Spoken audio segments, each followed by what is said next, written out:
14 सितंबर की रात भुवनेश्वर में घर लौट रहे आर्मी अफसर और उसकी मंगेतर का अचानक कुछ गुंडे पीछा करने लगे। डरा सहमा ये कपल अपनी जान बचाते हुए तुरंत थाने पहुंचा और एफआईआर दर्ज करने की बात कही। लेकिन इस पुलिस स्टेशन में इसके बाद जो उनके साथ हुआ वो ओडिशा ही नहीं पूरे देश को शर्मसार कर देने वाली घटना है। दोनों को पुलिस ने ही बदसलूकी के आरोप में हिरासत में ले लिया। आर्मी अफसर की मंगेतर ने खुद अब सामने आकर अपने आप बीती बताई तो मामले को लेकर सियासी बवाल भी छिड़ गया है। कांग्रेस नेता प्रियंका गांधी ने कहा, देश की महिलाएं सुरक्षा और न्याय के लिए क्या करें, कहां जाएं? आखिर उस रात थाने में क्या हुआ, पूरे मामले की टाइमलाइन क्या है, राजनीतिक प्रतिक्रियाएं, सब कुछ आपको बताते हैं इस वीडियो में। आखिर तक बने रहे हमारे साथ। नमस्कार, मेरा नाम है मेघना सचदेवा, आप देख रहे हैं लोकमत हिंदी। 14 सितंबर को जब आर्मी अफसर और मंगेतर थाने पहुंचे तो उनके बयान के मुताबिक पुलिस ने शिकायत दर्ज ही नहीं की। रात के 1 बज चुके थे।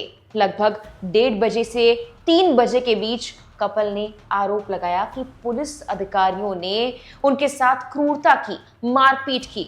महिला ने कहा कि उसके कपड़े उतारे गए, उसका यौन उत्पीड़न किया गया और उसे शारीरिक रूप से प्रताड़ित किया गया। फिर कथित तौर पर उसके बालों को पकड़कर उसे घसीटा भी गया। यौन उत्पीड़न के गंभीर आरोप लगाते हुए महिला ने यह बताया कि मुझे पीटने के बाद महिला पुलिसकर्मियों ने ही मेरे हाथ पैर बांधकर मुझे एक कमरे के अंदर बंद कर दिया। कुछ देर बाद एक पुरुष पुलिसकर्मी ने दरवाजा खोला। उसने एक के बाद एक मेरे सीने पर कई बार लात मारी। उसने मेरी पैंट उतारी। इस दौरान सेना के अधिकारी यानी जो सैन्य अफसर उसका मंगेतर, उसे लॉकअप में डाल दिया गया। 16 सितंबर को सेना को घटना के बारे में जानकारी मिली। इसके बाद ओडिशा सरकार से शिकायत की गई। 17 सितंबर को बढ़ते दबाव और आक्रोश के जवाब में सरकार ने मामले के लिए अपराध जांच सीआईडी को सौंप दी। पुलिस द्वारा हमले और दुर्व्यवहार की गंभीरता को स्वीकार करते हुए एक उच्च स्तरीय जांच का आदेश भी दिया गया।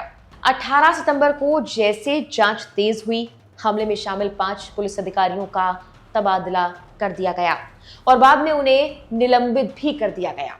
ओडिशा उच्च न्यायालय ने उस महिला को भी जमानत दे दी जिस पर पुलिस ने गलत आरोप लगाया और उसे ही गिरफ्तार कर लिया, जबकि पुलिस को गुंडों पर कार्रवाई करनी थी, उनके खिलाफ एफआईआर दर्ज करनी थी।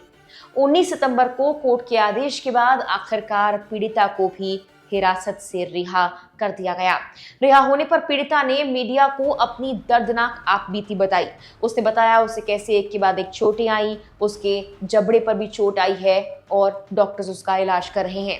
20 सितंबर को सेना के अधिकारी और उसकी मंगेतर के यौन और शारीरिक उत्पीड़न में शामिल 5 पुलिस अधिकारियों के खिलाफ भी आधिकारिक तौर पर एफआईआर दर्ज की गई है। जांच अब भी जारी है। न्याय की उम्मीद बढ़ने लगी है। इस मामले पर अब राजनीति भी तेज हो गई है और जाहिर तौर पर जो विपक्षी पार्टियां हैं उनका हमला भी बढ़ता जा रहा है। कांग्रेस नेता प्रियंका गांधी ने ये लिखा, देश भर में भाजपा की सरकारें पुलिस को रक्षक से भक्षक बना देने की नीति पर काम कर रही हैं। उन्होंने कहा कि भाजपा सरकारों में महिला अपराधों के प्रति पुलिस का आपराधिक रवैया दरअसल सत्ताधारियों का संरक्षण पाकर फलता फूलता है। ऐसे हालात में देश की महिलाएं सुरक्षा और न्याय के लिए क्या करें, कहां जाएं? कांग्रेस सांसद और लोकसभा में नेता प्रतिपक्ष राहुल गांधी ने भी इस घटना पर अपनी प्रतिक्रिया व्यक्त की है। उन्होंने कहा कि ओडिशा में घटित भयंकर घटना ने देश की कानून व्यवस्था पर गंभीर सवाल खड़े कर दिए हैं।